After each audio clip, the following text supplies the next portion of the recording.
Hey guys, it's Alec Torelli, and welcome back to the hand of the day. Today's hand is from Poker Night in America in Verona, New York, at the Turning Stone Casino. It was a really fun game, a lot of action, and this hand comes up where I'm in the straddle with 6-9 offsuit. You're probably wondering how this hand even made it to the hand of the day, but you'll see some fun action here. Dentale raises to 250, which is a really small raise, and he gets a call to his left and a call in the small blind. So I'm loving the action in the pot. I have a terrible hand, of course, 6-9 offsuit, but I'm getting a great price. It's 150 more to call, and the pot is huge, and I'm playing against some players that have been a little too splashy throughout the night, so I think that if I do hit a hand, there is some opportunity to maneuver, and I'm relying deeply on my post-flop reading ability to maneuver throughout this hand and show a profit, even though I'm calling with a terrible hand pre-flop. So you have to have a little bit of a plan or a reason to do it, and again, mine was the people in the pot combined with the fact that I thought I had really good reads on them and I could make better decisions post-flop to compensate for my terrible calling hand pre-flop. So we go 4 ways to the flop, and the flop comes 9-7-5 rainbow. Yeah. So Dentale had a pretty big flop here, open-ended with backdoor hearts. Torelli with top pair, Anthony with a set of sevens, and you mentioned Anthony desperate to win one big pot. The small blind checks, and this is a spot where I feel like most people will just default check to the razor here, but it's really important to consider how this hand is going to play out based on the action you take. So let's go with that scenario, right? Let's imagine I check to the razor. Now, the razor may bet or check, but then other people in the hand are going to call, and now I'm out of position, sort of sandwiched, not knowing what to do. Do I overcall with a top pair that's really vulnerable on the turn? My hand's really too weak to check raise, so it just puts me in a really tough spot. I much prefer leading here, and leading makes me really tough to play against. I could have easily flopped a big blind special with any 2 pair set or straight, so my hand is sort of protected here when I lead. And if the original raiser puts money in the pot, now I know exactly where he's at, because he's going to react much differently when I lead than he would if I checked. So if he puts money in the pot after I lead, now I know he smashed the pot. Whereas if I check and he bets, I still don't really know where I'm at against him. So even though in general I'm against like information bets because they're just too exploitable, I think this is a spot where it's actually really prudent to do so, and it makes the hand much easier for me to play, and I'm just hoping to take the pot down right here, and if someone does call, I still do have a pretty good hand. I have a decent amount of equity, and there are worse hands that could call me. That someone could have 7-6, 7-8, 5-6, and they could call me, or I could catch up and hit a straight. So I go ahead and bet 450 on the flop. Now you'll notice that relative to the pot size, that's an extremely small bet. So what this does is it accomplishes 2 sorts of things. Number one, it prevents my opponents from perhaps betting bigger and inflating the pot where I don't really know what to do, and now the pot's bigger and I'm forced to call more money.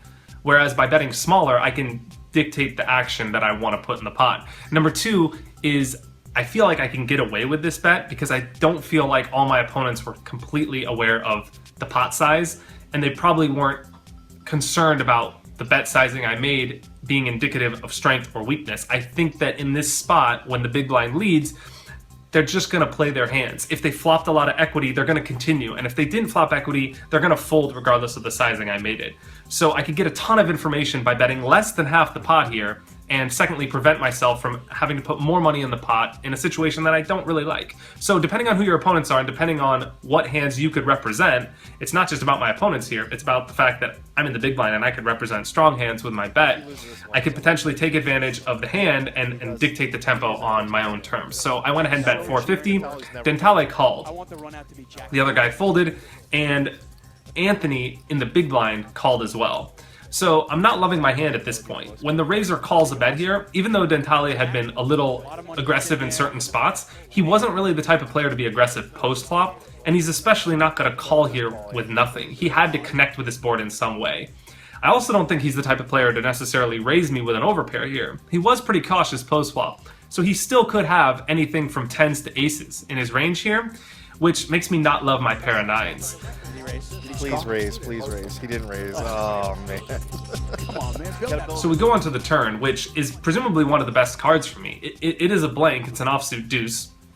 It gets checked to me again, And now I really have to decide what my plan is in the hand. By betting here, I'm not really getting Dentale to fold anything better, and he might not even fold his draws. So I really have to have a plan against Dentale, who's the opponent I fear the most in this hand, and I think that if I'm betting, I really have to be turning my hand into a bluff to trying to get him to fold an overpair. And I just think that's too ambitious of a line. I don't feel like I can confidently represent enough hands to get him to fold an overpair by the river, and I still don't really know where I'm at with the hand. I feel like if he has an overpair and he's slow played it, he's going to call me on any river. So I don't think I need to protect my hand often enough, because I just don't think I have the best hand enough of the time to warrant protecting, and I don't think I could successfully bluff with my hand. So I kind of got all the information I needed, and I'm really hoping that I could check through and improve on the river and realize a lot of my equity for free against an overpair, because against an overpair I do have a decent amount of outs, and I could realize all my equity for free and see 2 cards for a half pot size bet on the flop, which would be great for me against any overpair. So certainly it was better to lead here. I controlled the tempo in the hand, and you could see by how the hand played out, by me checking the turn, Dentale checks behind me, and now instead of calling a bet on the flop, if I were to check, and being forced to call a bet again on the turn, I now saw the turn in the river for 450 instead of maybe 2,000 or 3,000. So I think leading was great here on the flop, and it kind of scared Dentale into checking the turn behind me. But I can't really go ahead and bet the turn here. I just don't love my hand. I'm in a kind of crappy position, and that's just sort of what happens when you play 6-9 preflop. I'm still not really sure what I think Anthony has here. He could kind of have anything that he had on the flop because he's always going to check the turn. So I still don't really know what he has, but he could still have me beat as well, which gives more credence to checking the turn as well.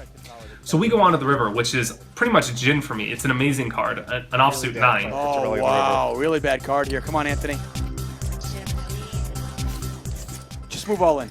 See, that's the problem. He made such a big hand, and the pot's so small. Yeah. He didn't check raise a flop, and it really killed the action. Let's see if Torelli can read his soul. It's really unlikely Dentale has a 9 because, or anybody has a 9, of course, because there's only one 9 left in the deck, but it's much more likely Dentale has an overpair. So what I'm hoping that happens here is the small blind checks, I go ahead and bet and get paid off by Dentale, or a stubborn small blind who has something like 7-8 who just doesn't believe me. And I think he's going to call me with all of the hands that he checks that are bluff catchers, and I think Dentale is going to call with all his bluff catchers. So I'm loving my hand here, and I'm planning on making a big value bet.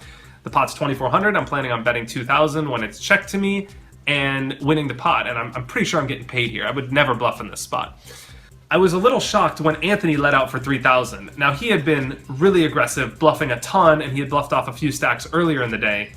So one could reason that this would be an easy call, especially with trips. After all, I'm only beat by, sets or straights, and there's really not that many combinations of sets because he would have had to overcall the flop with a set and then not bet the turn or not check raise the river. So there's really, really few combos of sets. It's really unlikely he has a straight. I block a combination of straights, so it's really hard for me to be beat here.